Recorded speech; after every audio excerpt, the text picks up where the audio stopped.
Hello friend, welcome to Samriddhi classes. Friends, आज जिस topic पे हम लोग बात कर रहे हैं उसका नाम है रिस्पायरेटरी स्टिमुलेंट। अगर हम बात करें रिस्पायरेटरी स्टिमुलेंट की तो ऐसी कोई ड्रग नहीं है जो पर्टिकुलर रिस्पायरेटरी सिस्टम को स्टिमुलेट करे।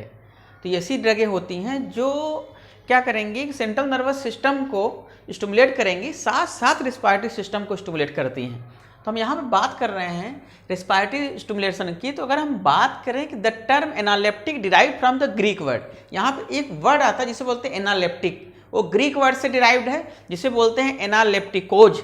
एनालेप्टिकोज मीन्स होता है स्ट्रेंथिंग या मजबूती प्रदान करना, स्ट्रेंथ देना मीन्स मजबूती प्रदान करना, उसे बोलते हैं। अब क्या है, analeptics are CNS stimulant. Analeptics क्या होते हैं, जो सेंट्रल नर्वस सिस्टम को स्टिमुलेट करते हैं, और some of them stimulate the respiratory system.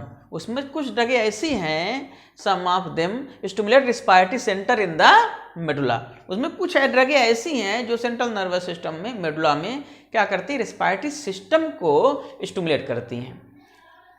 तो अब अगर हम बात करें कि जो रिस्पायरेटरी स्टिमुलेंट है कौन कौन सी ड्रग है, the commonly analeptics are caffeine and डॉक्सेप्राम।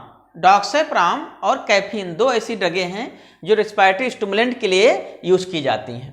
अब हम बात करते हैं वन बाय वन। पहला बात करते हैं डॉक्सेप्राम। डॉक्सेप्राम क्या है, देखिए, it is a non specific agent use to stimulate respiration. ये क्या है, एक नॉन स्पेसिफिक एजेंट है, कोई पर्टिकुलर एजेंट नहीं है, नॉन स्पेसिफिक है।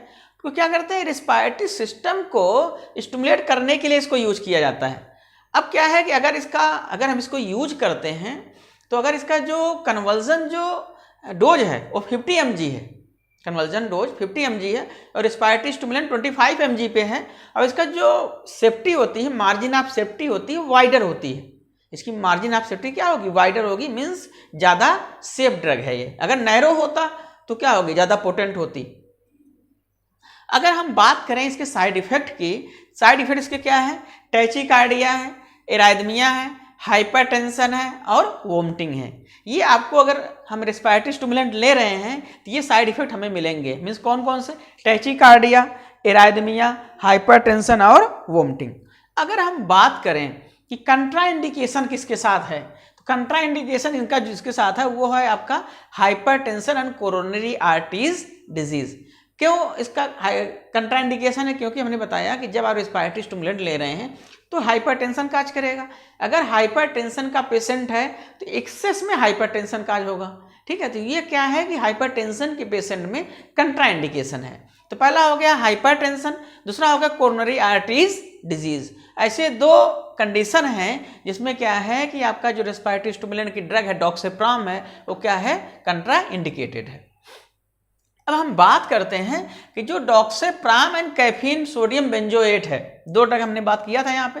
ये क्या होता है कि टेम्पोरली क्या होती है, मेजर करते हैं correct acute respiratory insufficiency in the COPD. COPD means chronic obstructive pulmonary disease, जो ऑलरेडी हम लोग क्या किए हैं, डिस्कस कर चुके हैं। तो हमने बताया कि जो इनका यूज की अगर हम बात करें कहाँ करते हैं, तो doxapram and sodium benzoate, caffeine sodium benzoate में बी यूज्ड एज टेम्पोरली। क्या होता है कि ये सीओपीडी में जो करेक्ट अक्यूट आपका रिस्पायरेटरी इनसफिशियंसी होता है उसको मेजर करने के लिए क्या करते हैं हम लोग, इसको यहाँ पे यूज करते हैं। कौन सा, आपका डॉक्सेप्राम और कैफीन सोडियम बेंजोएट। अगर हम बात करें कि ये जो डॉक्सेप्राम है इसकी करंट ओपिनियन क्या आई है, तो डॉक्सेप्राम की जो करंट ओपिनियन आई है वो ये है कि अगर कभी भी सेंट्रल नर्वस सिस्टम के डिप्रेशन ड्रग से, हम यहाँ स्टिमुलेशन की बात कर रहे हैं, अगर किसी सेंट्रल नर्वस सिस्टम के डिप्रेशन ड्रग से अगर पॉइजनिंग हो रही है तो इस ड्रग का कोई यूज नहीं है। मीन्स डॉक्सेप्राम अगर सेंट्रल नर्वस सिस्टम में सीएनएस डिप्रेशन ड्रग से कोई पॉइजनिंग हुई है, अगर आप ये सोचें कि आप उसको क्या करेंगे, उसको आप स्टिमुलेट कर दें, तो ये ड्रग वहाँ पे यूजफुल नहीं है। ये आपका करंट सिनेरियो में ऐसा बताया गया है। तो आज हम लोगों ने देखा कि रिस्पायरेटरी स्टिमुलेंट क्या होते हैं, कौन सी ड्रग यूज की जाती है, क्या साइड इफेक्ट हैं, क्या कंट्राइंडिकेशन है और क्या करंट सिनेरियो है। Thank you.